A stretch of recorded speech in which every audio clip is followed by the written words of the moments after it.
week 6 of sharing our short thought of the week together. And this week was the first week really where I began to suddenly feel a little cabin feverish. Even the small routines that I'd built in felt too much to do. I'm sure others maybe have got to that point too. If you haven't, then please share your secret. That would be super helpful. However, it got me thinking and reflecting, and this question came to mind. Are we there yet? When I was a child growing up, we'd often go on family holidays to Pembrokeshire and Wales. And I recall that quite often we'd take things for the journey, snacks, a book, a tape or a CD to listen to in the car, the time before USB and Bluetooth connections. And we'd set off in this people carrier, this big 7-seater. I'd be squashed in the back seat in the boot, surrounded by cases to last a family of 6 for the week. It wasn't the most comfortable experience. I recall that more often than not, we would get 10 to 20 minutes into the journey and it would have felt like we had been going for hours. There was the desire for the drive to be over, the anticipation to end so that we could get to the part where we could enjoy the holiday. Then shortly later, 30 to 40 minutes into the journey, the same question. Are we there yet? Either I would ask it or my brothers or sisters would ask it. 1 hour later, 2 hours later. And if there was traffic, then I'm sure that you can imagine that the question got asked a lot more. I remember my parents' patience. I remember that they would often say, it will be worth it when we get there. Or, just because you keep on asking, it doesn't mean that we're going to get there any quicker.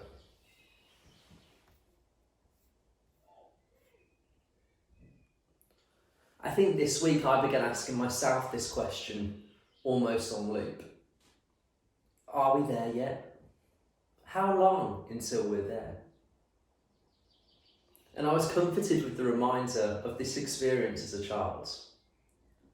I remembered the wisdom of my parents, or at least that's what we're calling it, and I want to share that with you today. Firstly, it'll be worth it when we get there. I hope that we might be happier, healthier, able to stretch our legs, run and feel the breeze against our face, congregate with friends, throw barbecues, enjoy hanging out back at church if that's something that you're used to. Secondly, just because you keep on asking the same question, it doesn't mean that you're going to get there any quicker. Time is as it is. This period is the way it is.